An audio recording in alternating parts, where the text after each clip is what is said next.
It's a bit quiet today. Yeah.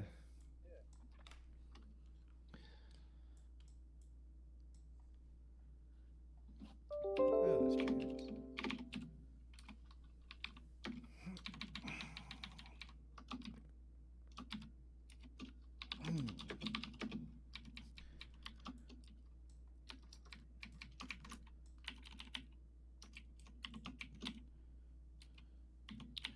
So what's everyone been up to lately? We don't have any scheduled presentations, so it's just gonna be a little freeform, I think. One sec, I'm trying to send out a tweet, but it's too long. I need to get X Premium or something.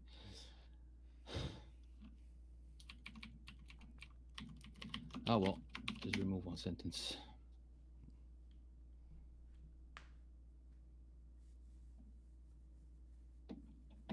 Oh, I forgot to add text. Well, whatever.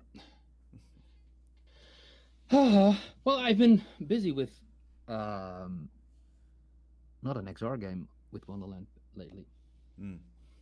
Two actually. Actually did a game jam the last 2 weeks. Yeah, Also I not think I caught a XR. couple posts from you about that. Yeah, I'm moving this time as far away from XR as possible with this game. Pretty funny. It's all good It vibes. was a 2D game. Well, a platformer. Kind of. It was 3D, but you can only move to the left and the right. So it's not really 2D. It's a platformer, which I don't think in Wonderland Engine, which I don't think anyone has done before. So that was kind of challenging. And I'm still working on Rise of the Blobs port, and that's on Crazy Games now. So it's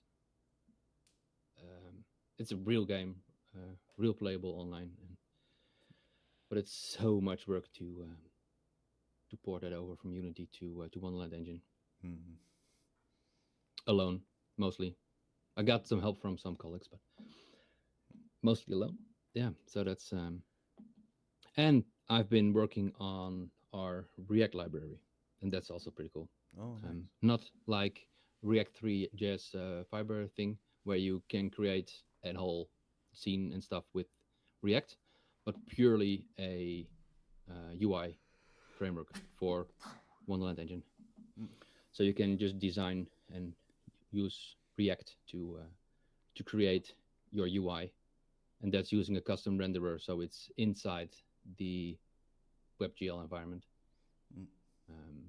So it works in XR2, and you can get it to work full screen or anywhere you want. So if you need to have texts or a wrist menu, I don't know, you can just create it with the React. Nice. Yeah. Yeah, and not having it using the DOM is a challenge on its own. Now you need to think of text and text kernels and alignments and what happens if you align a text and it's dynamically scaled and inside a dynamically scaled container inside the dynamically contained flex box and yeah, fun stuff. Yeah, well the thing comes with it uses Yoga, the underlying layout engine. So most of it is taken care of by Yoga for the layout. But what is the dimension of a text? And you get that out of the box in the DOM or some other places. But I have to determine what the height is, and we have a bound. You can request a bounding box of a text, but it sometimes depends on the characters you used. So that's not always accurate. So if you want to align things, and yeah, it's fun. I might it's something I want to do for a while. Just give a kind of informal presentation about how to use that, what it is, on the meetup. But I have not had time to prepare something. Yeah, no, that'd definitely be cool if you can get around to it. Yeah. Yeah. Have you been doing any kind of fun stuff? So I also had a bit of a non-XR project I was working on for a little bit. I was making like a small browser for some of those alternative protocols like Gopher and Gemini and like that kind of sphere, which was pretty entertaining. Got to play with Rust some more. But then WebXR Cool. wise, I have started on a new project, uh, which probably one of the more ambitious ideas I've had, but it's going to be like a multiplayer arena sort of game where one of the main mechanics is grappling, which Oh, that's cool. I love grappling stuff in VR, and there's not enough of it in WebXR, so that was No, kind of the impetus for this one. So still getting the grappling mechanic nailed down, but yeah, I might be posting updates about that in the near future. cool. James, I see your um, Grappling hook, to clarify. I see your I saw your text box be green, but were you saying something in the mic or is it Nope. just? Oh, Just okay. joined the chat. Sorry then. No, but we started with a little bit of an audio thing, so I saw that it was green, like you were saying something, but nothing was audible. So I was kind of scared something broke again. Never mind. Yeah, no. Hopefully, the fix I've done now will be permanent. So Cool.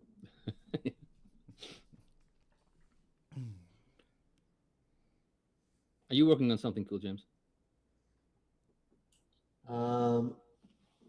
Yes. A few things. I did just finish a big optimization run for Interior, which took a few weeks, and but I did make big improvements and massively cut draw calls and file size and things like that, and VRAM use. So getting pretty close to my target frame rate. Just need Viverse to make a few changes. I think their SDK was not built with VR performance characteristics in mind, but we're starting to like hit those bumps. So trying to get that solved. You were using Play Canvas? Yeah. In Play Canvas, the project runs great. It runs at about 90 frames. There's a little bit of stuttering, a little bit of like between 72 and 90 here and there, but mostly it's locked into 90. But yeah, Viverse has a bunch of like kind of naive scripting currently that we're trying to help them solve. It's like even after you enter VR, there's like a millisecond of waiting for keyboard input or something. So there's just a bunch of weird set timeout and debounce stuff we're having to figure out for them. But it's went well. Yeah, I'm almost done. And I'll be glad to be done with that, kind of done-ish with that project. have any inklings of what you might go for next, or?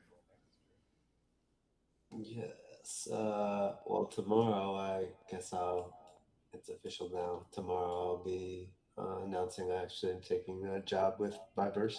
I'll be a staff engineer. Cool. Yeah, staff engineer on their team. Still making cool stuff and helping steer platform features and hopefully support doing a lot of like support for people in the creator program. So That's awesome. yeah, I'm excited about that, and I'm gonna keep working on my own stuff on the side. So they're pretty they've been pretty welcoming about that, and I still have a lot of freedom to do contract work or do my own projects.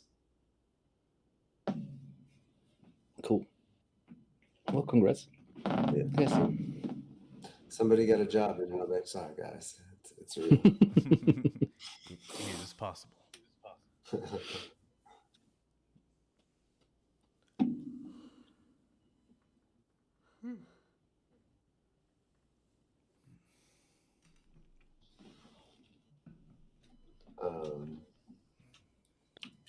So your game is about grappling to like, do you have to throw the hook? Are So you it's like shooting a hook from a gun?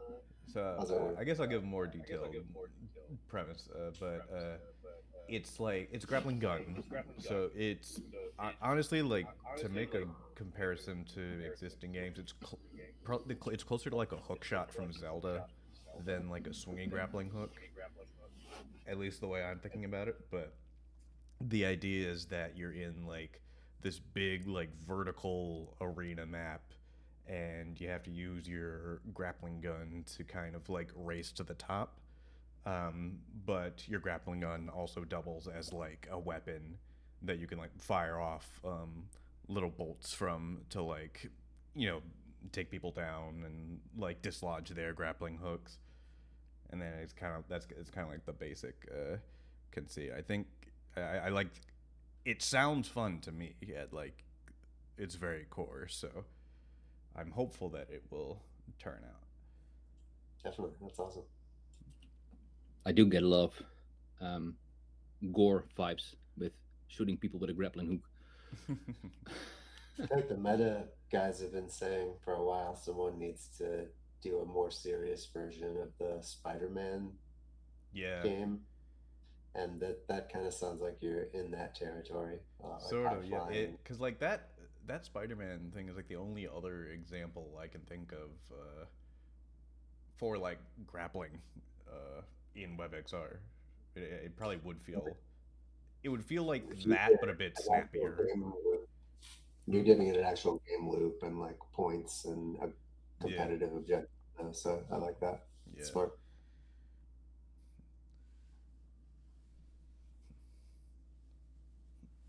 It's like that's, and then I was also thinking like one major untapped niche in like WebXR games is like Moss, like the third person platformers in VR, but you can also like interact with the environment to do stuff. It's like I the closest I've seen is somebody did a they like adapted a 3JS tutorial with like a Mario character controller and put that into like an XR scene. I was like, oh hey, that's the closest I've ever seen anyone do this before. Oh yeah, I've seen that.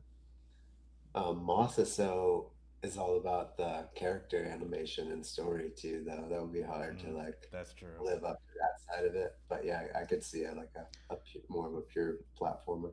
Mm-hmm. Yeah, you'd have to make up for it with like mechanical depth, I guess.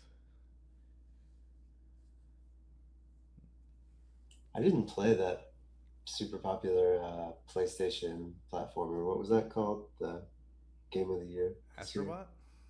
Yeah, yeah, yeah. Did you play that? No, I don't own a PS five, unfortunately, but I remember Me seeing a lot of people like saying it was surprisingly good. Yeah, I wanted to try it. People were saying it's like resurgence of platformer genre, kind of. Hmm.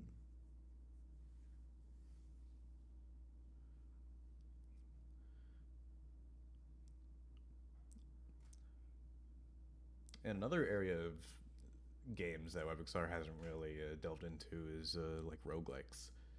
I feel like I think it's been attempted a couple times, but I don't know that anyone's ever released like a finished sort of a roguelike project.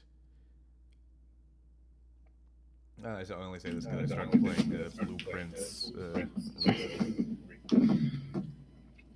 And there are some challenges with roguelikes Mm-hmm. if you want to get as pure as pure rogue as pure possible that are pretty challenging in VR, like turn based, for Mm-hmm. example. Um, Especially if you make it a game where you need to sit down and do things, then turn based is doable. But if you can walk around, what's a turn then? Mm-hmm. Yeah, I only kind of know what that means. I feel like there's a lot of different definitions of roguelike and roguelite and all that stuff. But um, has to do with like procedural levels too, right? Mm-hmm. Yeah, yeah, and insta death. So if you're dead, you're dead. The game is gone. Mm. Permadeath is what's called. Yeah, that's yeah. I've been looking into it for a while, with generating a dungeon, and um, in my attempt, I kind of skipped over the turn-based part. Um, you needed to navigate a grid, and then you needed to enter a yeah. You basically walked around in a room, and there were lots of connected rooms that were generated based on certain rules. Mm. Um, I never get far beyond that point. One of the things that actually stopped me from that game was the amount of UI I needed. Mm. That is going to change. Making UI is easier, going to be easier in Modern Engine, but yeah, that's why I stopped that. Basically, put it aside on the backlog again. I see. And content, you want to have a lot of content, Mm-hmm. a lot of different enemies or um, NPCs you can talk to and do things with. In my opinion, Mm. I was actually thinking like I don't know if everyone's here. If for anyone that doesn't know what Blueprints is, like I mentioned it as a roguelike, it's it is a first person like puzzle exploration roguelike, which I had never thought could even be a thing. But also, as I was playing, I was like, this would be a good like fit for VR. I feel like because like the premise is like you're exploring like a house, but the rooms change every day. So you like when you open a door, you can choose like what kind of room to spawn. Uh, and there's like resource management to be able to do other stuff. And I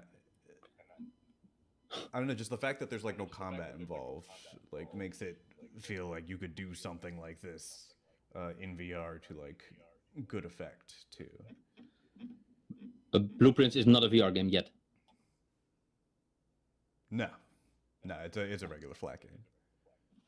I tried googling it, but I can. Who came up with the name Blueprints for a game is just stupid. Oh, sorry, not blueprints.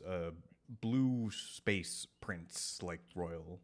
Ah, okay. Yeah, I mean, googling for blueprints and in a game context just ends up with Unreal, and that's it. yeah. No, I didn't even realize the like same pronunciation until you said this. No, not that one.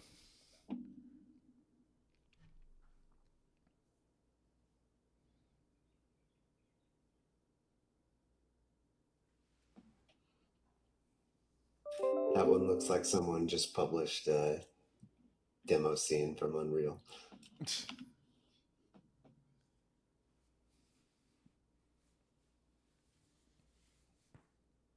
That blue space? Oh, there's a blue space. I can't find it. I will look it up after the meetup. Oh, you got it. Like blueprints, as in a prince that is blue.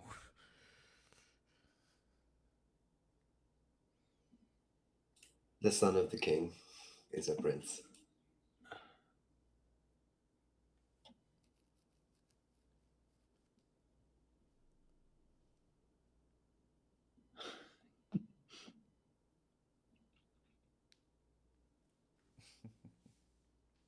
Everybody's searching now.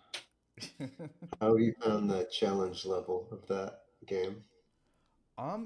It's about right. I think it's like a little just on the cusp of like being too hard. Yes, Imaginary, that one. I think it is. I can't open it on my PC because I am streaming, but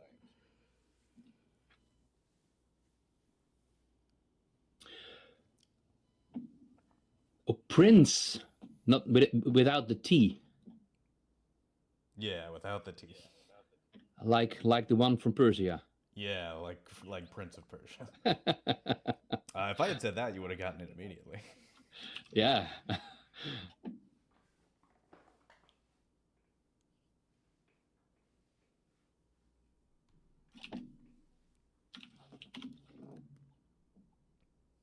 Oh, that looks. I like the style of that.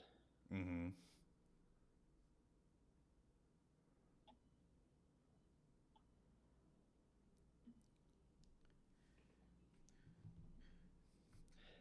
Yeah, something like that should be doable. I think in WebXR it might be hard. I'm not sure how big the game is, but you need to download a lot of Mm-hmm. stuff, content. Or you'd have to like stylize it a little more heavily for low poly, I guess.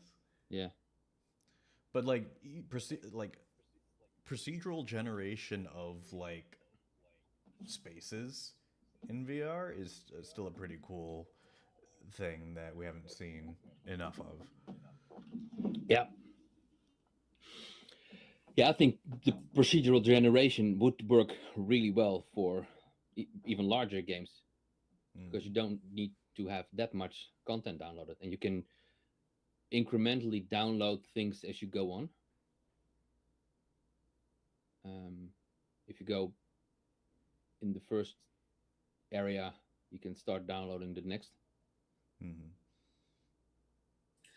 It's hard to get right though in terms of just like making sure the procedural generation is good level design, Mm-hmm. good Yeah, aesthetically, performant. Like, yeah, it's a tough target to hit. yeah, Yeah, and even then but it's also definitely. Sorry, go ahead. I was just say, and also like what we were saying earlier, like content too need to have like a good amount of variety. Like blueprints, there are over 40 different like types of room that can show up in the thing. So it's I can't even imagine having to like figure all Yeah. that out. Do you know Binding of Isaac? Yes, I did Yeah, play okay. a lot of Binding of Isaac in the past. And that also has a lot of, Yeah, oh god, that but the amount in there it, is it crazy. it's not all, but it's not that.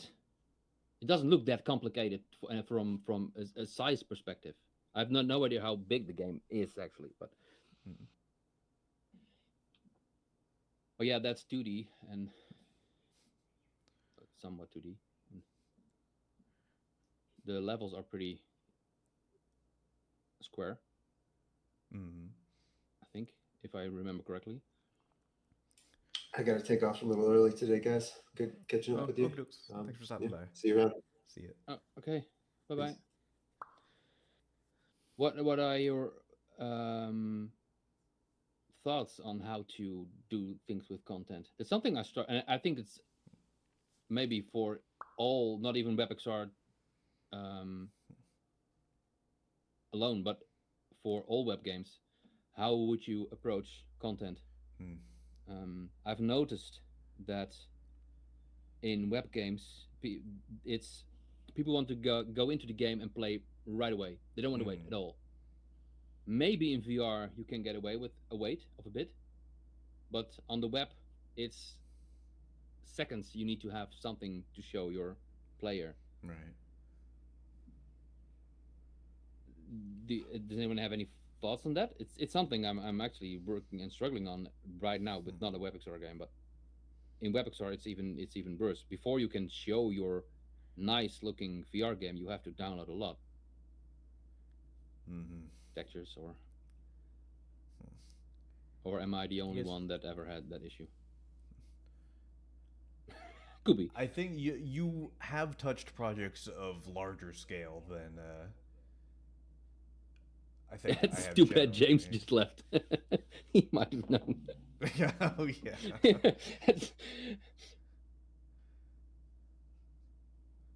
Yeah, it's. I was hoping someone might have thoughts about it. Hey guys, can you hear me? Oh Yes. yes. Yeah, okay, perfect, perfect. Okay, because now I can talk. Kids are in bed. Um, yeah, hi, I'm Box. I think it's the I second was. time I show up to this meeting. Last time was, I think, a few months back. Um, Yeah, I wanted to just actually because I'm planning quite a stunt when it comes to WebXR right now because you guys maybe saw the Half-Life Alex first level version on the Quest 3. Yep. Yeah, I remember That seeing got that. like you saw that, you guys. I played it and it worked really good. I was impressed. Like I'm good it worked on the standalone. I mean, okay, you miss some things, but still, it was really like impressive to have that. And yeah, I looked at some of the models and textures and everything that he used. Um, and I'm thinking about planning for this year to find time to actually make a web version also of Half-Life Alex. That'd be awesome. Yeah, because I think I know how to get the to get the models and the textures performant enough to work pretty good on a browser as well. I know it's a lot of work because you have to redo some of the baking and more instancing and more some find some good tricks to keep it really low and performant. But I think there's a good way to get there. The biggest thing would be actually the preload, like if you because of course it takes some time for the world to spawn right in front of you, but I would try to find a way to come around with a nice kind of landing page or room or some kind of Yeah. where the player gets in, and then there's maybe some text, some little music coming, and it just keeps the player kind of engaged and waiting until the final thing is actually spawning right in front of him, and then it should actually work pretty nice when it's fully loaded. But I think I can bring it down to below 20 megabytes of loading, so it should Mm. be actually really fast.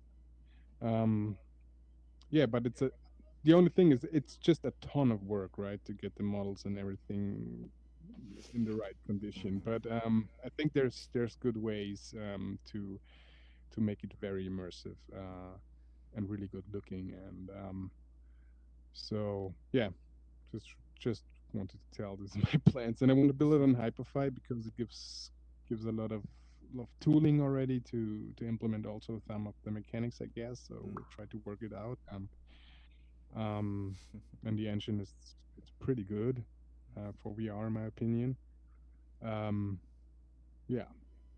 But you're actually So going then, to do the Half-Life Alex thing too, then, or a game with yeah, similar? exactly. It's probably it's pretty much exactly the same thing. I want to do the first level, kind of. Let's see. I want to do some more mechanics than the Quest 3 version the guy did. I want to have some more, but pretty much the same kind of stunt. But just to show it, it's also possible in a browser, which is Mm.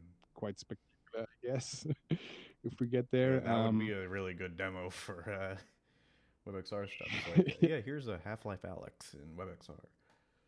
Yeah, I mean, it would also get a lot of, I think, attention and Mm-hmm. just to show off, like, if you put work in, um, you can achieve quite some interesting quality and immersion that is actually, I think, a lot of people think is not possible on web, but I'm at the point where I think it is possible. I know it acquires more work because you don't have the dynamic engine that you can, game engine that is, uh, yeah, you have to find ways to way more optimize everything towards a good experience. But I think it's worth the work to just show how, and it will be interesting for people to just click a link, right? It's different because even if you want to try the Quest 3 demo, it's a side load. You have to get through all the friction and stuff. And I think end of the year, when a lot of new VR devices will come to the market with Android XR and stuff, I think there's a very nice spot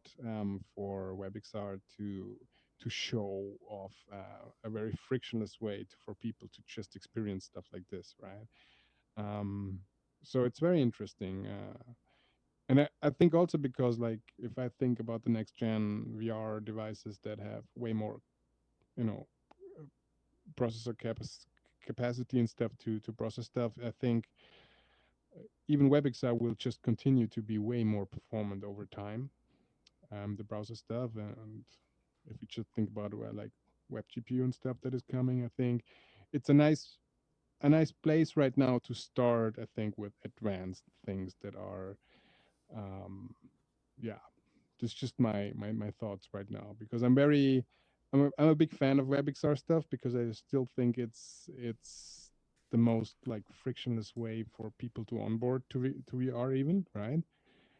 And yeah, and I just try to find to position myself also with the work I do to find some to build out some nice demos on the side to show off that potential. And yeah, so if you guys or any of you is down to at some point to maybe support that project, or want to help out, or want to jump in also on Hyperfy and maybe help develop some of the tooling and some of the movement stuff that is still not developed yet, but it's I mean, M2 did great work already at the beginning, with implementing the very basics of movement and stuff. And so yeah, would be nice to see more people helping out a bit on that issue.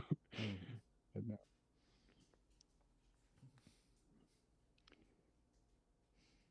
Yeah, I do like what you mentioned about loading just enough to keep the player hooked while the rest of the content loads. I was kind of like what I was starting to formulate in my head, and then you said it.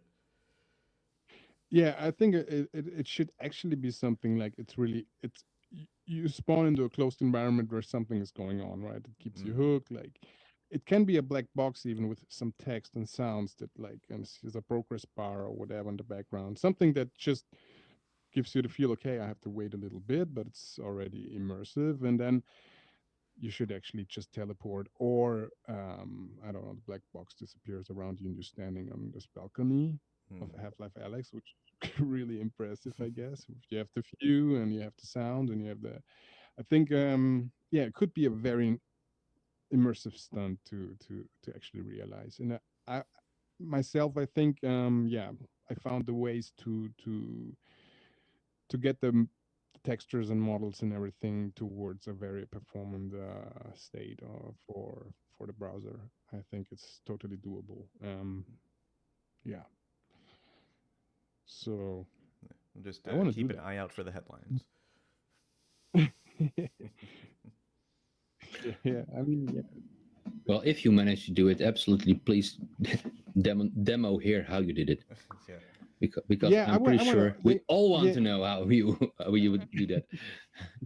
I mean, also, I would like to, of course, yeah, use like during the process. I want to, do a lot of screen recording stuff, how I do the models in Blender and stuff, how to optimization, and because, Mm-hmm. yeah, there's so much tools you have and so much ways you can optimize now. So yeah, I want to do some good documentation on that as well, so other people can use it, of course, and But it's and not that show. there's a way of getting the original models, right? It's just Yeah, there's ways. I actually want to start from the real source models. I thought about ripping the models from the APK the guy used for his Quest 3 demo, right? But I think I'm going for the original models from Alex from the PC game, and start from there. There's ways to rip those completely with everything you need. So Hey, I Panther. mean, yeah. it's a lot I'm of really work. curious to see that. It's Yeah. we need to. The stupid thing is, and I know for as long as I know WebXR that it's possible to push things to its limits, and it's just time. I think that's Yeah, preventing a lot of people to actually do it. 100%. Yeah, I think so too. It's time.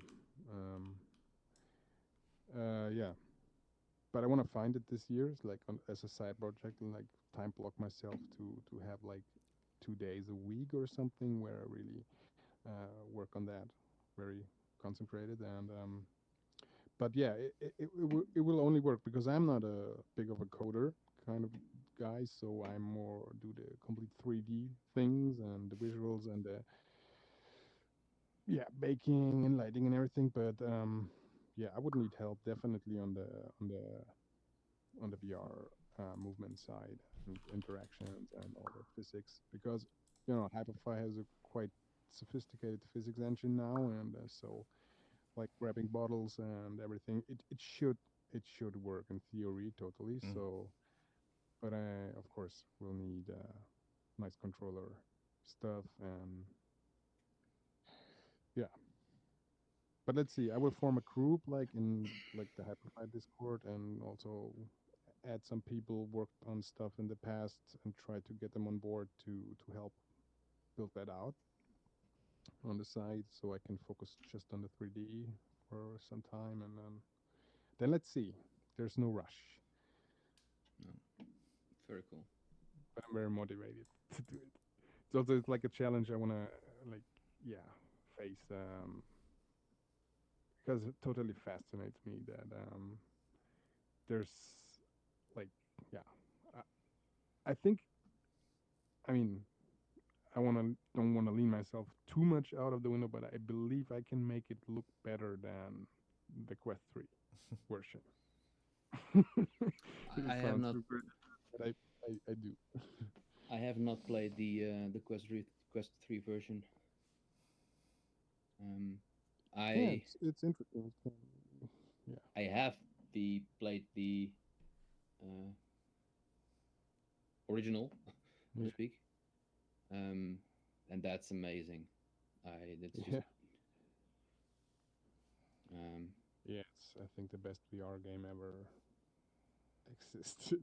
I don't know, yeah, but it's just insanely good. yeah, But yeah, for WebXR specifically, I think it's just a great chance to have a demo. People just click on a link, and yeah, no friction, but Mm-hmm. just a little bit of waiting, and but be immersed in that in the browser. I think yeah, will make some waves, and maybe also make people rethink. Oh, there's you know apps are nice, and you can build games inside of them, but have some immersive stuff on the browser. I mean, it's still like there's no friction. That's fucking amazing, right? Um, yep. to meet up, like If you can also solve the monetization challenges along the way, then you definitely struck gold. yeah, yeah. Well, that's a complete other issue, right? But, Uh, yeah, yeah. I don't know about that, but I mean, yeah. Of course, if we can show a nice demo, like on from the tech side, and of course, maybe you find companies people want to build out like immersive experience on the web, and see it's very frictionless, can host it even on their bring it in their own web presence kind of situation, like a 3D website or whatever. um, yeah, I think it's all about like understanding there's ways to do that in a browser, and it's still completely like under the radar for like most people in my opinion. And yeah, is every time I show people like web XR stuff or Web 3D spaces, even they did not really know that it's actually possible. On their phones, on their MacBooks, just spawn into a really nice 3D scene. I think it's still very early and very underdeveloped. Also, when it comes to attention and knowledge in general about it existing. Yeah. Sorry, my English is not the best. I'm not native English speaker. I always oh, no worries. sometimes say, yeah. Yeah, you're I think most of us are native English speakers. fine. Mm. M2 is, I guess, you you are. I am a native English speaker. Yeah. Yeah, you do. I'm not. Me neither. D Panther, have you been up to anything recently? Yeah, I finally made like a significant progress with my current game, which is a maze in WebXR, Oh, and nice. it's like you can hold it like a Rubik cube, and it's like a planet, and you draw the line, the path from one side to another of the planet. Hmm. Uh, I want to make it like Wordle of maze. So like a daily maze. Hmm. So each day there will be another maze, and you will see how much time it took you to solve it, and you will see the average of all the other players. Uh, so I hope that it will help with engagement and retention, so people will return day after day to see what is the new challenge. Uh, Maybe add some social stuff like I want to have around the planet, and then people can gift it to one another to have collections. Yeah, that's it. I have like a video on Twitter on Blue Sky of the latest progress. I put it in the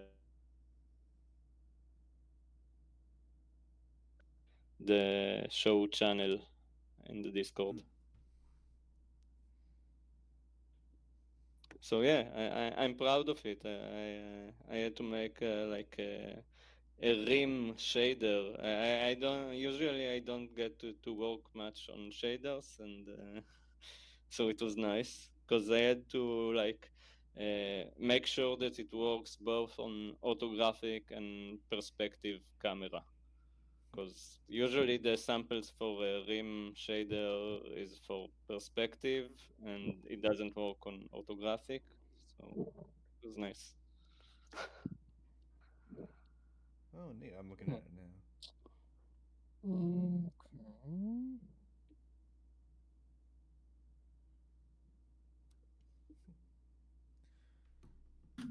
I muted myself. I've That's seen it. okay. It looks really cool. It's really cool. Thanks.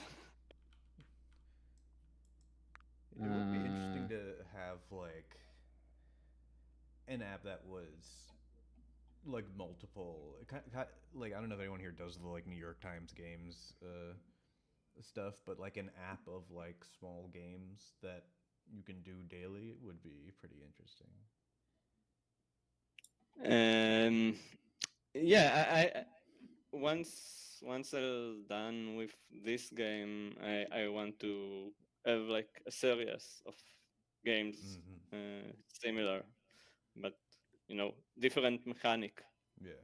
But I really like the idea that in mixed reality to hold an object and have it around yourself. I in real life I really like the all the riddles, the puzzle games that you need like to mix and match like cubes or the snakes that you need to solve and make him make a cube from a snake. Mm. Uh, so I think about lots of mechanics that can you know that that mixed reality can improve them and not just copy them. Although some of the stuff, even just copy, it can be nice because in real life you are limited to like this one toy. But in mixed reality, every day you can have another toy, another riddle. Exactly. Yeah. Yeah. I actually like had an issue with like on flat screen. It was really easy for me to know if the user is drawing the line in a path, not necessarily in the correct path, but that it is not they are not accidentally like moving to another path uh, behind the wall, over the wall. And in XR, I had some issues with that, but I just got back from a meetup at Simply. Simply is like on the Vision Pro, they have Simply piano for Vision Pro, and they talked about how their developers talk how they manage to to recognize the click on the keyboard on the piano or on a virtual piano. And what they did was only for the start, it was only looking on the Y axis. This way, they not accidentally click on other buttons, on other keys. And for my game, it's going like I can see not Y, but I can look on the distance between the center of the planet and the interactor, like the finger or the point of the controller, to know if it was like a distance that is greater from the planet. I know that it's like if we looking on a flat screen for touch, it's like he got his finger up from the screen. So that can help me.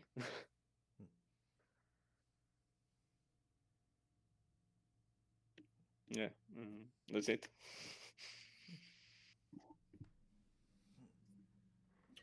It's an interesting idea that testing on only the Y. Yeah, I really liked it.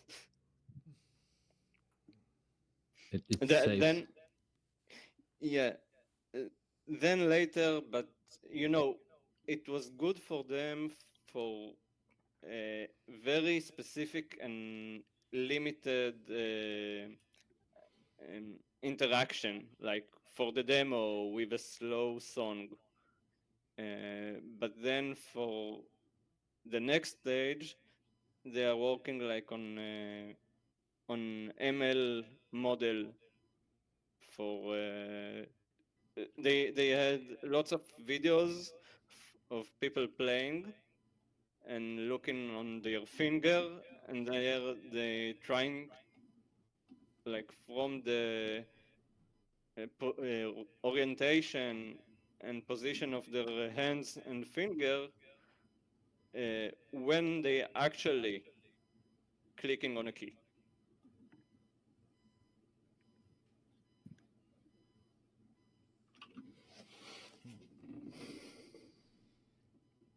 I think NSTCG is having some issues getting in.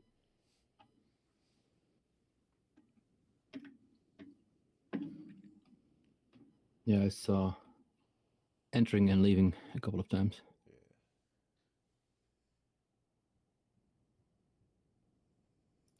How did you generate the maze, Panther? It's all. Is it all? If you look at a screen, if I look at a screenshot, it's almost like it's completely random. I'm pretty sure it's not. It's all. It's on certain angles? Is it Okay, triangles? so I used a couple of things. Mazes have a few known and used algorithms to generate mazes. So I used the simplest one, the random maze, which like you start in a random cell and then you try randomly to select one wall, and then from this one wall you randomly select another wall until you randomly select a wall that already you removed it, and then you go back and then you select a new path.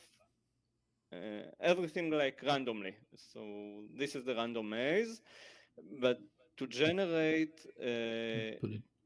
on a sphere, I used some, Giuliani and there's the Giuliani and the Voronoi algorithms like for triangulations and stuff like that. And from that, I selected points and paths to generate the walls.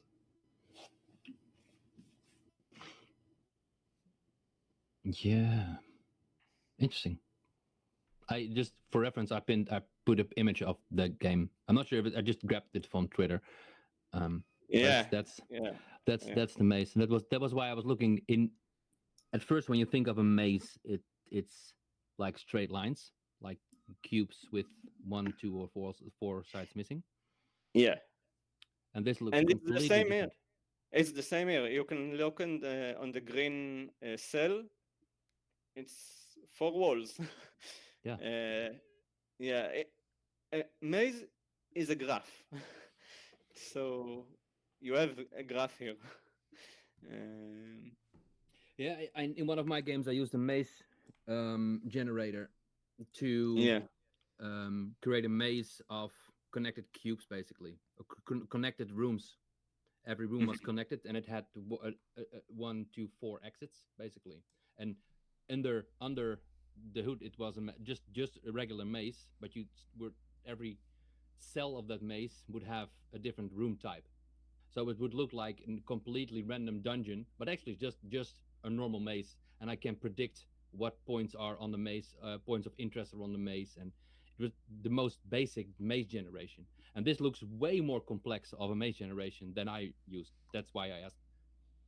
I think the maze part is the same simplest solution, but because it's around a sphere, it looks much more complicated than it really is. It's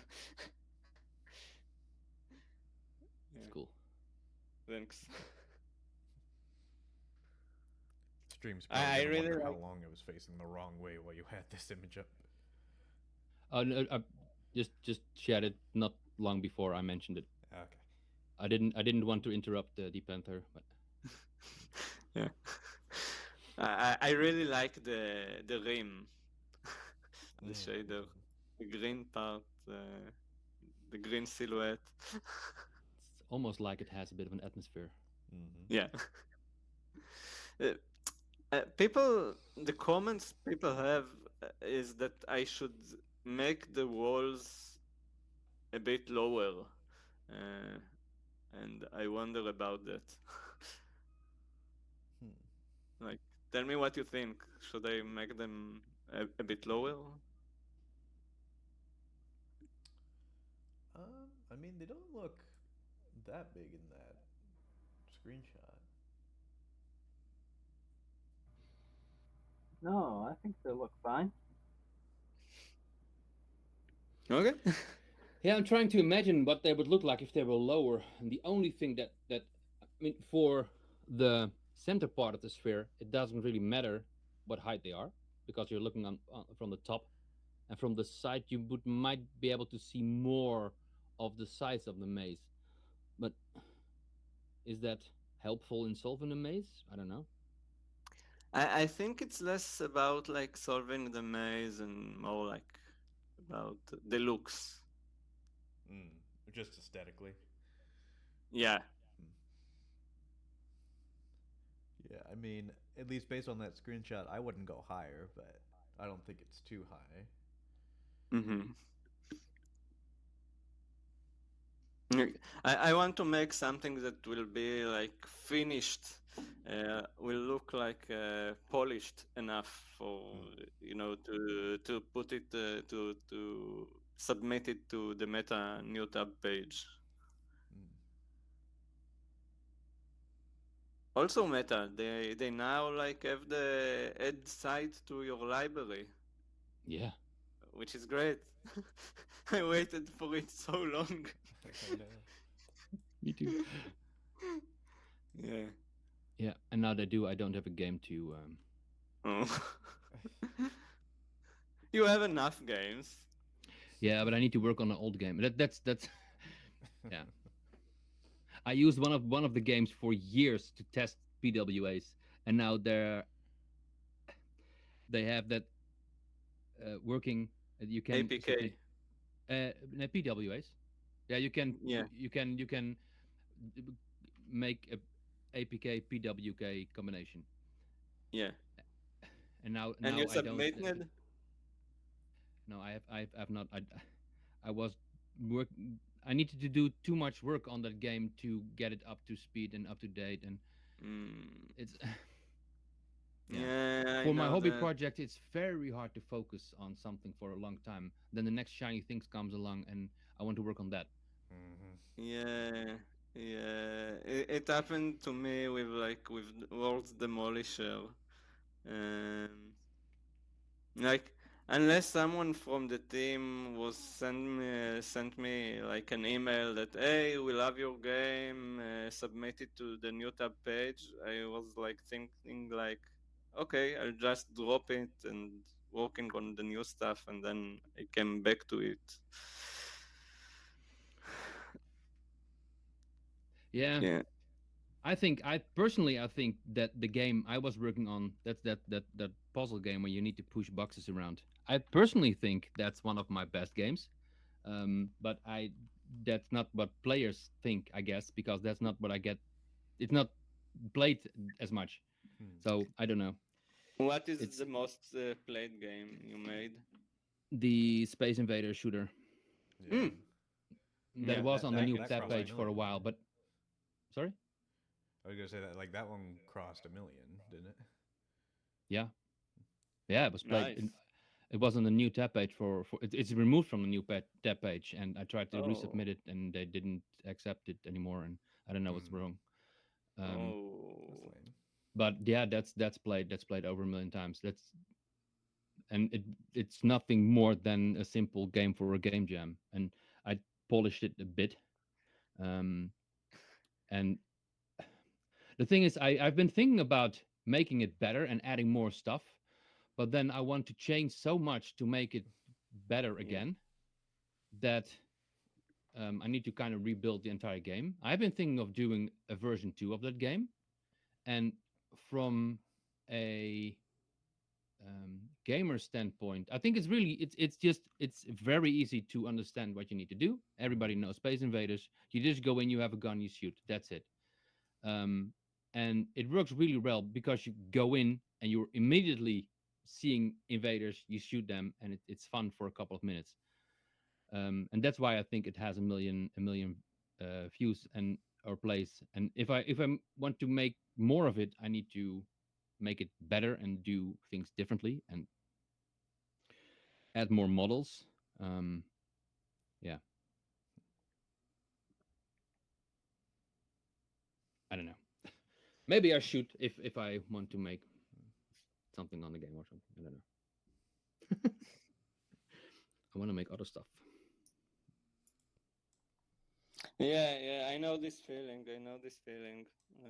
I think we all do. Mm-hmm. It's a lot of it is about solving a challenge for Yeah. myself, a personal Mm-hmm. challenge, and as soon as I solve that, I'll kind of lose interest. I think.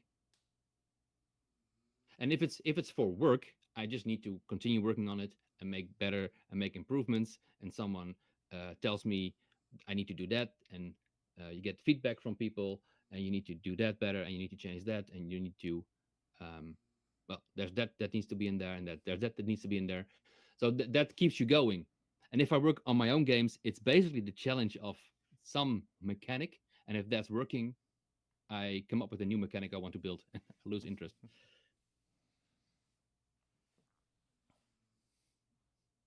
But yeah, that's the hobby developer thing, I guess. Mm-hmm. Just countless folders of projects that are in a not Yes. completed state. Yes. Endless counts of folders. Yes, old hard drives lying around. I think I even have floppy disk with those projects on it. But not Well, VR. Not VR. that's Not VR. that's a long On a time floppy. ago. Yeah. I've been actually searching for the book that got me into programming, but I cannot find it. I don't know what it's called. I don't know exactly what's in there. That's hard to find. Yeah, it has to be somewhere. But how other people keep interest in the projects, or is it just not? It's just a common thing that everybody has. I mean, I think it's pretty common among any sort of developer that likes to make stuff themselves. Whether it's like something creative like games or just like software in general, I think plagues a lot of us. I think for me, in order to like really stay on a project, I need to have like additional incentive to stay with it, I guess.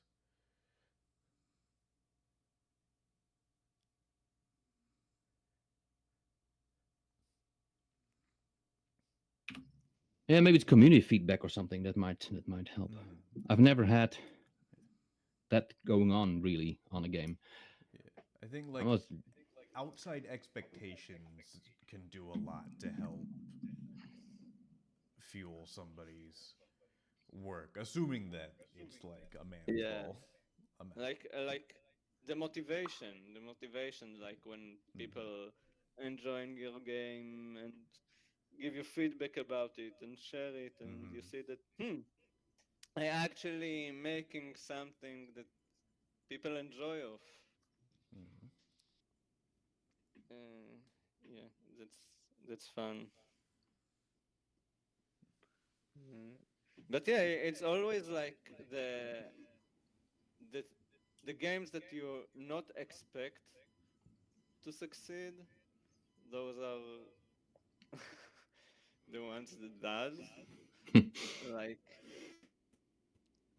10 years ago, something like that, I worked at a company named Moon Active, and we worked on a game named Wonder Ball Heroes. And it was like a Peggle clone, and I really liked this game. Like I was working on it on the day in the office, and then I came back home and played the game because I enjoyed it. And then they started to work on Coin Master, and half year, like, cause Wonder Ball Heroes didn't get the retention that they wanted, and then they started to work on Coin Master, and it was boring to work on it, and it was boring for me to play it. But well, 10 years later, it's still like the game that make them most of the money. And 10 years later, still junior developers come to me in meetups and tell me, oh, I did blame on Git and I saw your code.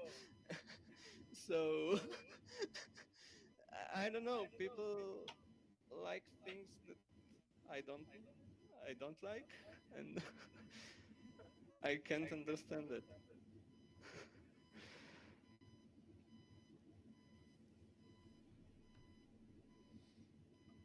Oh, hey, Matt just joined.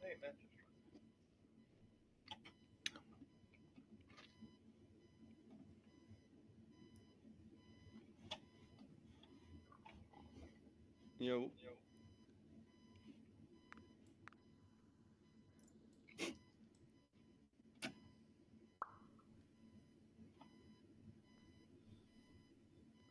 Yeah, yeah, you That's are true. right. Imagineer said, "Well, if everyone liked the same things, it will be very boring." Yeah. Hey, Matt. But then again, it sometimes feels most people like the same thing if you look at some games. Well, the lower ground, the lower most common thing, like the dopamine chunk.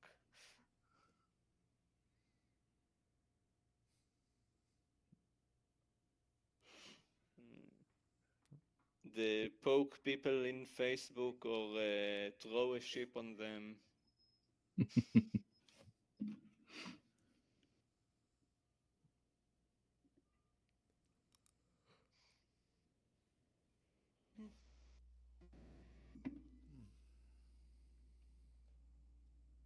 Yeah. So, should we keep working on the current projects we work on, or move to the next exciting thing?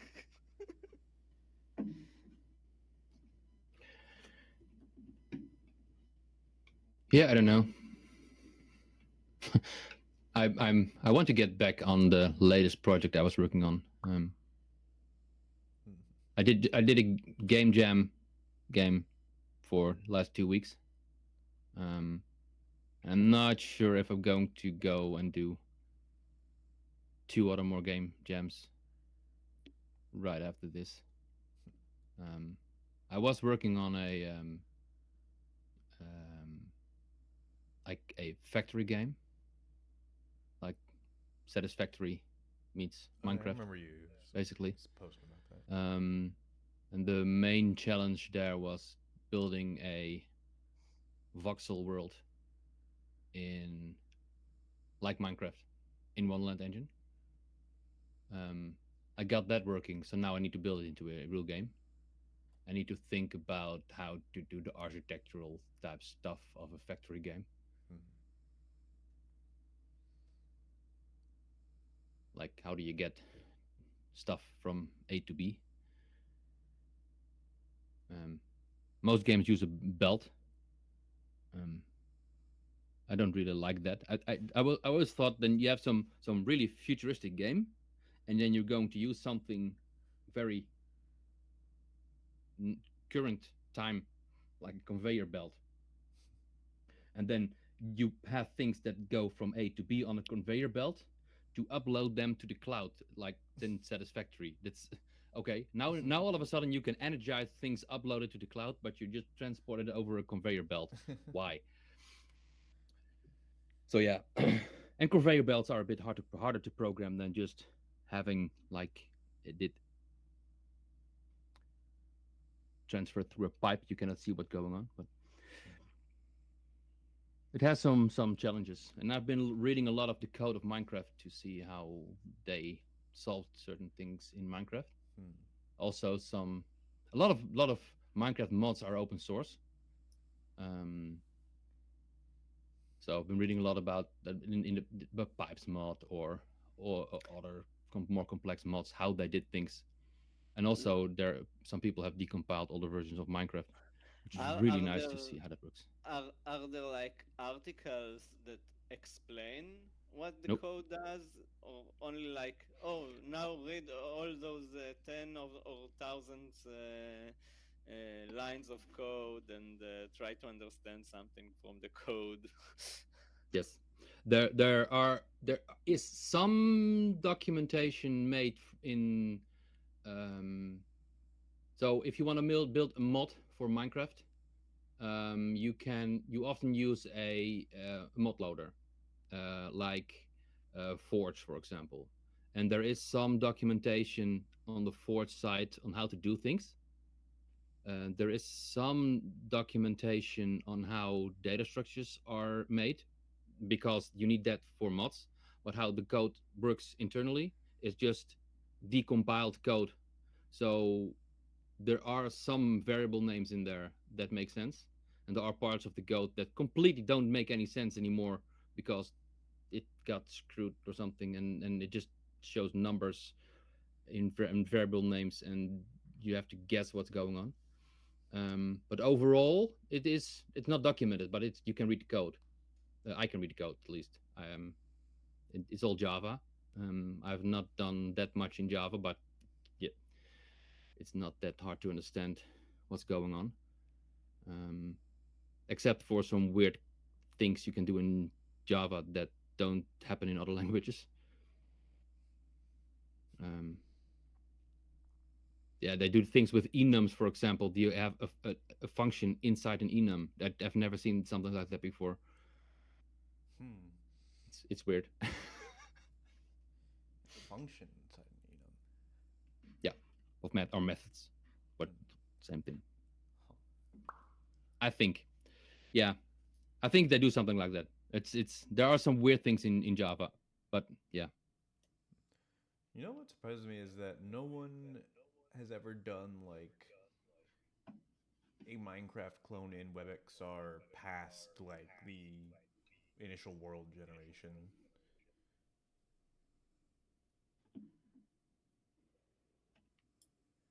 Because it's No, like Yeah, it's like I we saw some definitely know how, voxels but in WebXR, but not an entire game. because it feels like there's like so many resources nowadays, like so many YouTube videos, like how to make a Minecraft voxel world generation, blah blah blah blah blah, that you would think somebody would have just tried to do like a Minecraft clone by now. There used to be one, I think, years ago, but uh, during the Oculus Go days, I remember there was one. I forgot the name. But was that So on web or on WebXR, on I'm web? sure I played it. but what do you mean by I so you can guess actually I play guess it? what You I have mean hearts, is you have like enemies. anyone done a Minecraft clone past like just a creative mode type gameplay. Like no one's like added mobs and combat and whatnot. I I think the most popular game on Crazy Games is Blocks.io. That's a Minecraft clone in the browser.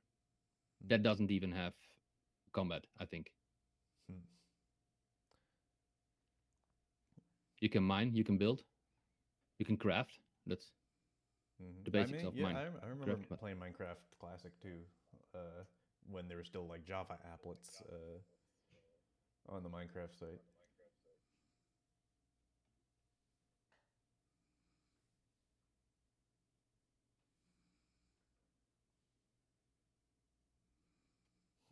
yeah, it should be doable. Yeah,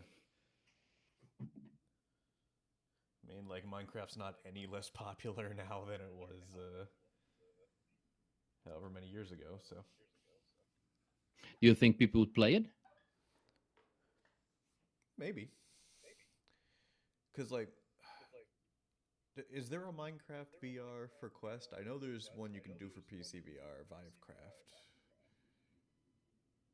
Yeah, you can use a link cable to get it on the Quest. True, but there's no like fully standalone. I don't think so. No. Yeah, because I was gonna say if there was like a easily accessible, fully standalone one, then yeah, probably web one probably wouldn't get nearly as much play if people could just be like, I'm just gonna play Minecraft.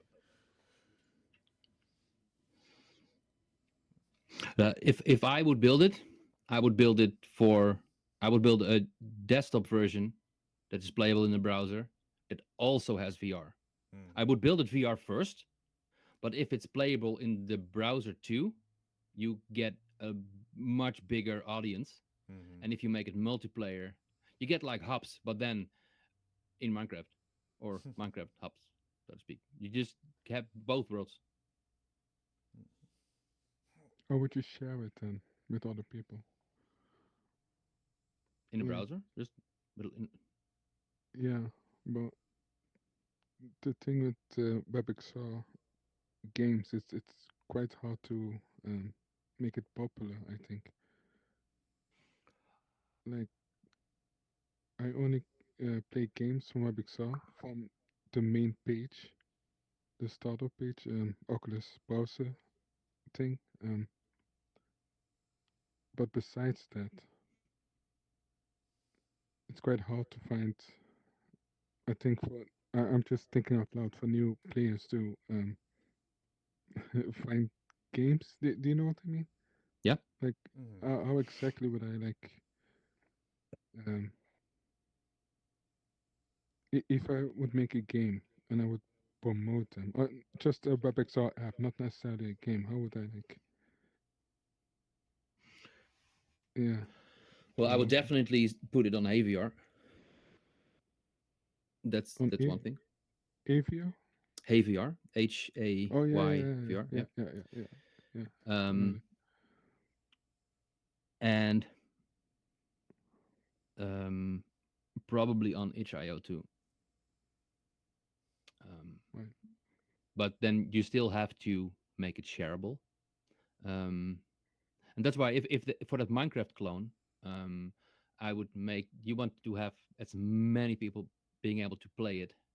Um, so I would make it also on desktop, so people can play it on desktop with some people in VR. I think that would just have more people play it, and I would make it so that you can, if you need to find it, that's that's the biggest thing. Um, so yeah, my own games are only on HVR and HIO, um, because that's the places where those types of games go, I guess. Um, and then I would make it so that I can share a world with very simple, maybe 4-letter code or 6 maybe. And then if you have my 6 digits or letters, you can enter that world, and then you can join mine and we can play together. Right, like a private code, you mean? Yeah. Yeah. I want to be able to make it very easy for you to join my world, so I can just send you a code on Facebook, I think, because that's easy to integrate into the Quest. Yeah. And then you can just open that up and join my game and my world, and we can share it together. Yeah, I think that's how Elysian does matches, if I remember right. Or it's an option.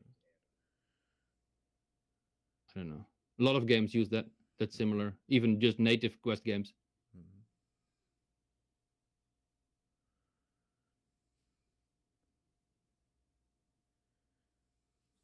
Yeah, I'll have to figure out matchmaking for my multiplayer game. Well, I was thinking of maybe using Athora, since it's like matches will be, no, it's like an FPS like round, so like you just need like a match server instance that can be provisioned as needed. HVR doesn't have a matchmaking thing, right? I don't think so. There is currently a game jam on Crazy Games that I was maybe thinking of joining. It's not VR, but it's web games. Mm. And it's a multiplayer game jam where you need to use, I forgot the name.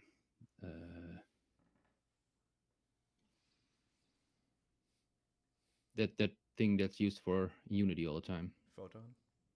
Photon, yeah. For multiplayer. Mm. And yeah, in that case, Crazy Games does the matchmaking. They handle that, and then you can hand it off to Photon. So I think I'm having a look at that to see if I can get Photon to work,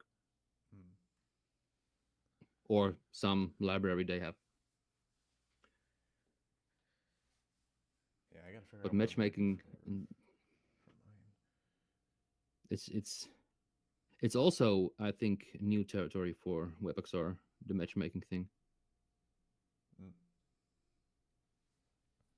I think. Yeah, because even even the multiplayer stuff that I've done in the past, at least with WebXR, didn't have any matchmaking. It was just one room that everyone Yeah. connected to.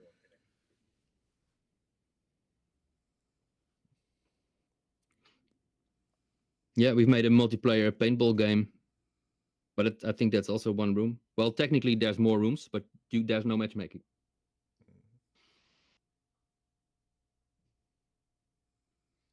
Yeah, I'm also worrying now if because my game is gonna be like kind of fast paced. It's like, oh boy, do I have to do like rollback netcode for this, which I have not touched before. So that'll be fun.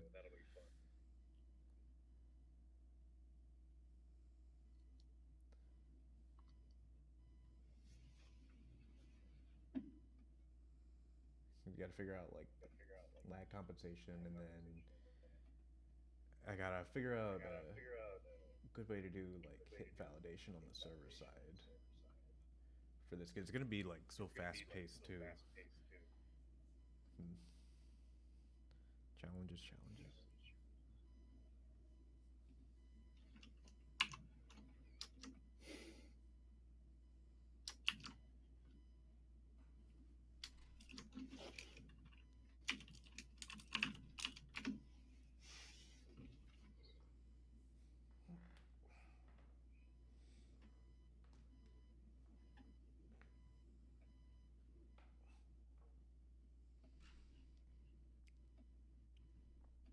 I have a small question. Mm-hmm. What do you think about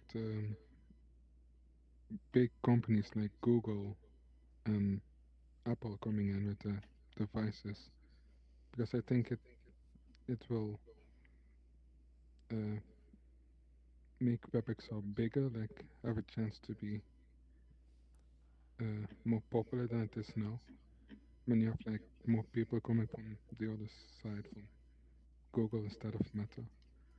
If they can I think. stick with Android XR, then I think there is like a good chance for stuff to grow. I think there's some wariness there where Google was doing VR and then they kind of stopped for a bit and now they're back and it's just like, okay, well, are we gonna stay with it this time? Or? Yeah. Yeah. Yeah, let's hope they do.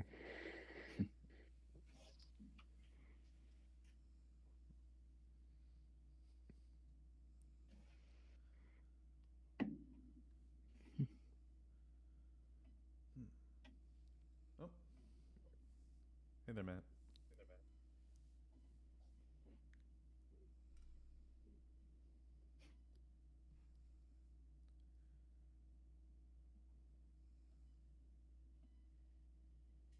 Hope there's no audio issues. I remember he had issues once.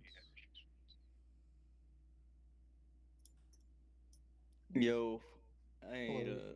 I think I'll go I to mean, sleep. Okay. So, good night, everyone. Yeah, good seeing yeah. you. Good night. Bye. Night. Right. Bye. Hi, Matt. Hello. How you been? I was pretty good. I was messing around trying to get Chromium WebXR and WebGPU to work for me to join this, and it's not working. So I'm gonna record a video and send it to Brandon. I was using Pico Connect on my Windows machine to try to test it out, and basically no WebXR works on this particular laptop configuration seemingly. So I'll record a video and send it to them. Hopefully that helps fix it.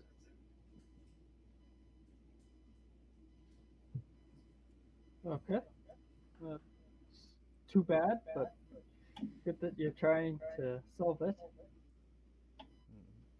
Yeah, I don't have a pressing need for it, but they mentioned at the Kronos meetup that they wanted people to test it, so just trying to help out a little bit. Nice. Very nice.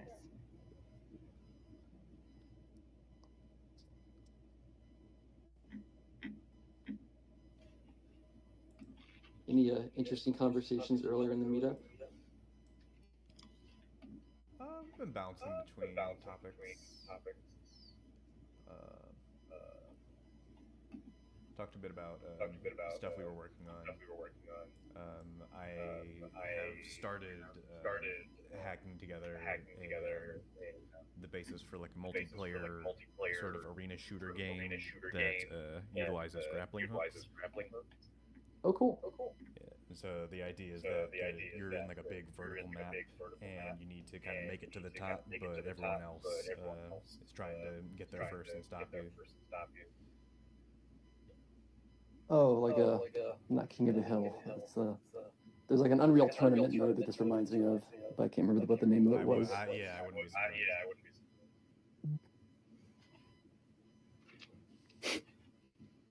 What are you like using any sort of innovative like technology or libraries to implement it? Nothing innovative, no. I'm doing play canvas with this one, just because I haven't done any sort of project of complexity in it before with James talking about using it with Intyro. I'm going for it. That's cool. Are you thinking about putting it on Viverse if you get it working to your satisfaction? The play canvas, that is. Yeah, I think that is in the cards. Oh, great.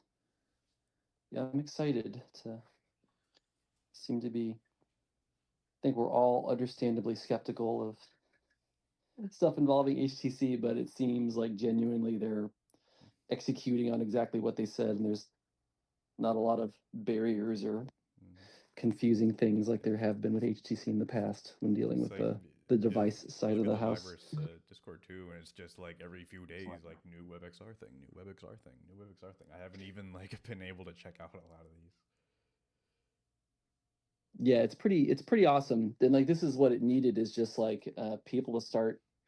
How do you get the 1,000 monkeys at the 1,000 typewriters? And yeah, I'm psyched to see what happens. And I think this is how you do it. Like you just there's a new experience every day. It keeps people coming back every day, and it's not a bunch of default blank obby projects or whatever.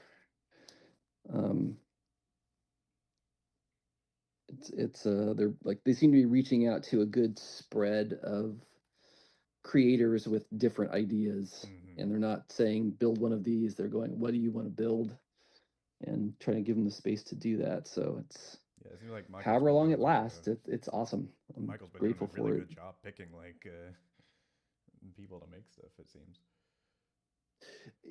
Yeah, and I think it's public that James Kane is helping out there, and so yeah, he mentioned he's going to be a staff engineer. Yeah, and so I think that's if you were to pick two people, that's a pretty good two-person in terms of hands-on experience in this community and knowing the personalities to encourage and the personalities to avoid and, and all that stuff. It's a good spread. And if Hubs had to if Mozilla had to put Hubs to bed so that Michael could get freed up to go to HTC to do this, maybe that's not the worst medium-term outcome.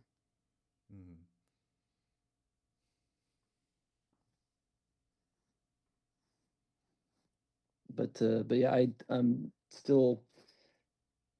we're still building away on Babylon, and I think we're about 4 weeks away, and we will launch it. We were working on bringing Babylon native to Vision OS last year and made a lot of great progress. But I think that the first thing that we'll do is ship on as a PWA on Pico and the Quest app stores, and then kind of switch gears and circle back to Babylon native and Vision OS. But people have already started building sort of immersive XR stuff in React Native Vision OS, which is great, and finding little problems that have been fixed. So by the time we get around to it, it should be at least all of the all of the obvious landmines will have been set off. which is cool. Have you played with Babylon 8 at all? I'm not actually. Babylon's like the one thing that I like have not messed with extensively as far as like content creation goes. Mm. They added GLTF behavior graph support. Kind of made it in around September, but they didn't kind of announce it as a major feature until the 8.0 was cut. And there's a lot of GLTF and sort of standard stuff that basically the team at Microsoft, in order for those things to pass, there has to be a reference implementation to go like, does this work end to end? And on several of these kinds of things like behavior graphs, it's the Babylon team that implements it first. And so it's kind of a cool way to not just track the standards, but then go play with a reasonable end-to-end implementation and either provide feedback or make technology roadmap plans. And so with behavior graphs, there's a couple of math nodes that when we tried it out, we kind of couldn't do what we were wanting to do without those math nodes. And the Babylon team at Microsoft were just super responsive because we was like, here's what we're trying to do, here's why we're trying to do it. And if we just had these extra couple of math nodes, it would actually be doable. And they implemented it. So it's a pretty good feedback loop for just the greater standards sort of bodies. And I'm finding it a lot easier to deal with the Babylon team at Microsoft than anybody at Epic, for instance, in terms of having reasonable discussions and asking for things and them happening in a relatively short time frame.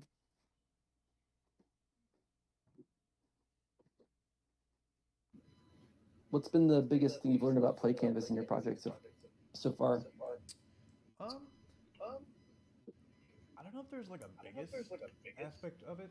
It's like nothing has felt super groundbreaking yet, but I mean, I'm still kind of getting my bearings with it. I think it's just kind of been like adjusting to,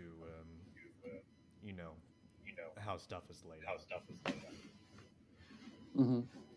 And like figuring out what their like API surfaces look like for the various things that I need to touch. Like I've been figuring out the physics stuff most recently for it because I'm nailing down the character controller type stuff yet. Because I wanted to work flat too. So like on desktop, so I'm having to like make sure I got like pointer lock movement and stuff all feeling good, which I do now for the most part.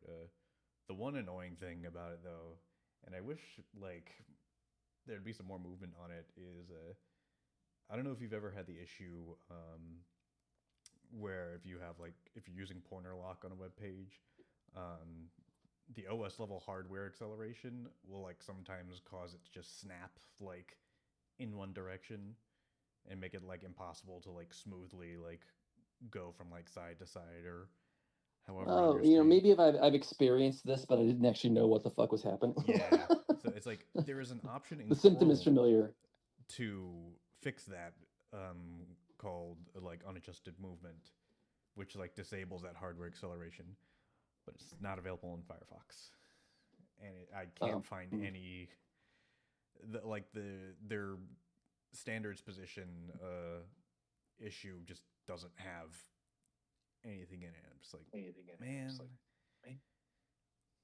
why you got to be like this? It's they do a lot of great stuff. Glass half full. Yeah, there's a lot of great stuff, but there are these like befuddling holes in their efforts or their opinions, where it's like, what? Yeah. I mean, and like I get it for some things, but this is like a fairly non-controversial kind of setting. I feel like I don't know why Chrome's the only one that like has it right now. Yeah, I like my opinion, which could be mistaken, is just like they're trying to focus and hit it out of the park on like some very specific things, and that's my attempt at empathy for the situation. Like I was looking at we're looking at extracting out browser implementations of W3C standards so they can be used as native modules in things like React Native and NativeScript and Node.js and Bun and Deno, Interesting. and having kind of a common source for those things that's shared with browsers because that deduplicates effort. But the big problem I have is like, how do we avoid a monoculture? Like, oh, well, let's use the Mozilla implementations of these things, like for fetch and the quick protocol and whatever. And so there was a project. There's been a couple of projects that have done this successfully, and that's great. But the networking part, it wasn't called knock. It was called, I forget what it was called, but there is an issue in their technical roadmap. It's one of the first RFCs. It's like RFC number 2 in the Firefox technology roadmap or the Servo roadmap, maybe. And there's this paragraphs about why it's too hard to refactor the code. And I'm reading it and reading it and reading it and reading it. I'm like, God damn, in the amount of time it took to write this doc, you probably could have like done like the first 3 out of 10 steps to loosen the coupling that you're talking about. But I guess the thing is that it is open source, and so it's we just like go for it, and we don't necessarily need Mozilla to staff it. But then there's stuff like WebXR where they kind of nuke it from orbit, and then like there's nothing you could even do to contribute it if you wanted to spend the time, and that's where I get a little I say disappointed is the word I would use. I don't want to say annoyed, but it's like you didn't have to RMRF the whole directory, goddamn it! Like you could have just left it there and disabled so that, and just made sure it stayed compiling. But making sure something stays compiling in a system that complex is non-zero effort. So I can, again, I kind of I'm disappointed, but on some level, I also sort of understand when you're running operations on a code base that large and that long lived. There's just like a bunch of scaling sustainability problems that can be result in hard decisions that you're not pleased with, but there's kind of you have to kind of work with the resources that you can sustainably have available to you. But I do think AI coding assistants could really help with some of this, not on Mozilla's use side, but in terms of community contribution. I had shitty luck with AI coding assistants for months until 2 weeks ago, and then between Gemini 2.5 Pro and the big one for me was literally on Monday. I tried Windsurf so I could try O4 Mini, and it was I was actually very, very, very impressed. And so like in our code base, we've actually merged 2 features that I was able to kind of pair program with Windsurf and O4 Mini High. And I just kind of nudge it and say, here's what I want, here are the kind of tests that need to pass, go. And yeah, it was pretty amazing. So I'm actually tempted to kind of check out clone the hub source code, because when you try to enter VR on Apple Vision Pro, hubs doesn't work. It kind of craps out in this weird way where the whole screen goes black, and then hubs kind of like gets in a weird state. And I was tempted to go just clone the repo and say, here's what I see in Apple Vision Pro. I think a similar thing happens in the Vive, the newer Vive XR Elite browser that's based on Chromium, that they kind of like secretly released to replace the Firefox one. That one also doesn't work in hubs, even though a bunch of other demos work. And I might try to throw windsurf at that and see if it has an idea what the hell it could possibly be. I am curious what could be causing that. Like on the between two different browser engines is interesting there. Yeah, that's why I was like I did file it in Feedback Hub, and I sent Ada the feedback ID number, and that's not the tightest feedback loop, but it has yielded bugs getting fixed over the last year, which is nice. But yeah, I when I saw that it was like also happening in Wolvik, I'm like, there's something. Does it not give any Wolvik useful like error logs at all, or?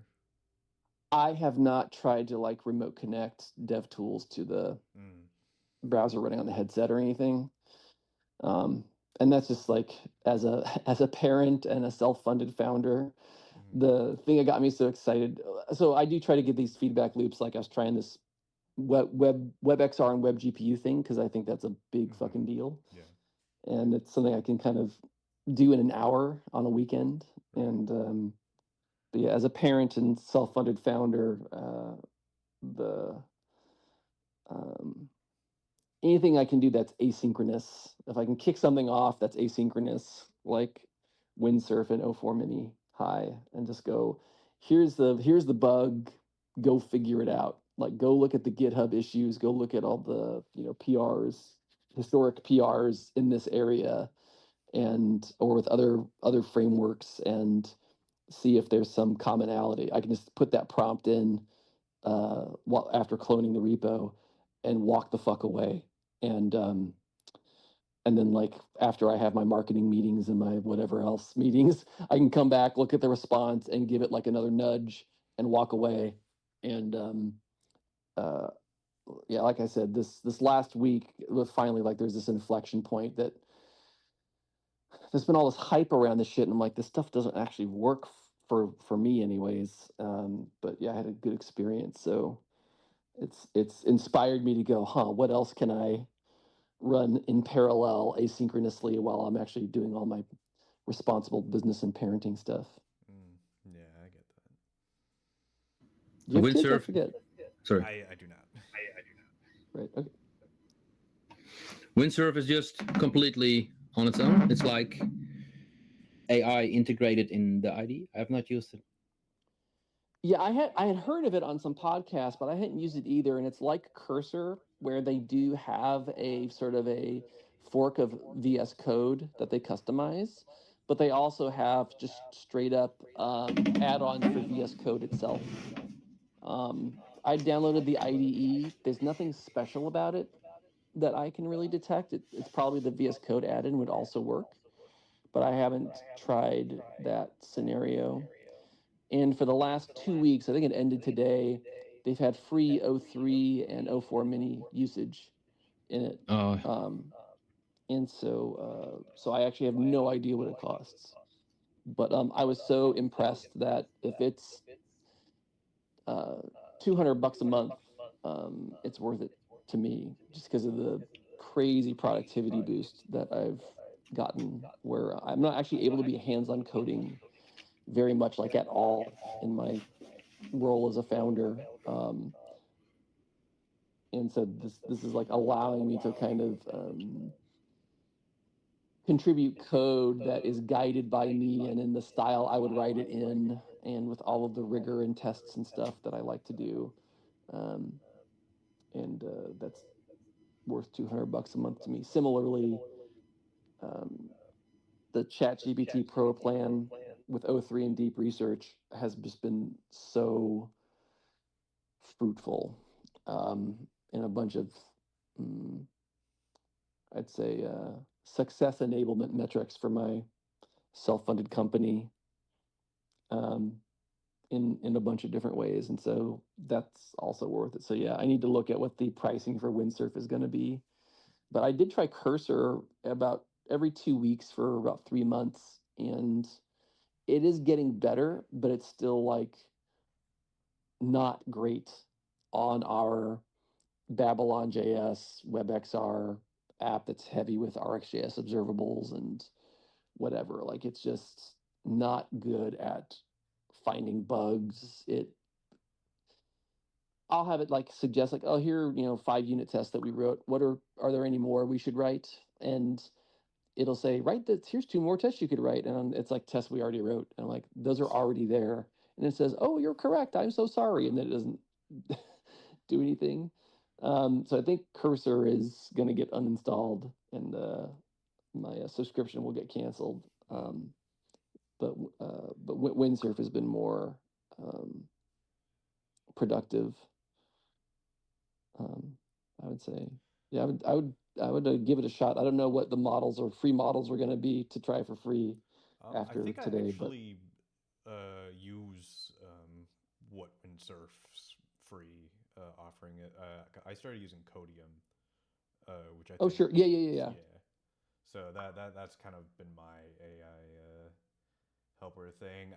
I use it a little more like a step before, I think, what you say, where you can like give the outline and let it go. Yeah. I use it more as like fancy autocomplete Sure. type stuff, if only because I don't like architectural decisions to be relegated totally to AI. But if it's suggesting the thing that I'm literally about to type, then it's like, yeah, awesome. Yes. It saves me like seconds here and there, and I think totally. that's Or just like the boring scaffolding where it's like, okay, this implementation looks good. Let's go write a test. And instead of like typing, those first 100 characters of imports and shit every time, whack, hit tab. But yeah, so my engineer has been really skeptical about AI stuff.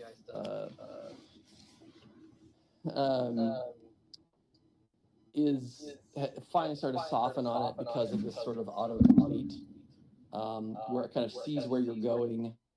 And even if you don't hit the autocomplete, hit tab to autocomplete, and you see what it's doing, and you're going to make a different decision, like, it's suggesting this, but I actually want to go a slightly different route. And then that you only needed to type the next 20 characters and then see what it wants to complete and see if it picks up on the hint that you're giving. And in that way, it really is like having a pair programmer. It's just what's that? It's just like the what's um, and so yeah, with Cursor and Claude 3.7, it wasn't quite there. Gemini 2.5 Pro was better, but still, for me anyways, it could not be nearly entirely independent. Gemini would just start to chase its tail after a while, trying to get its own tests to pass. And Windsurf with O4 Mini would write its tests. I'd say, yeah, but make this other one. And then I'd say, okay, keep fixing things until all of the tests pass, the entire suite, including stuff that we wrote by hand.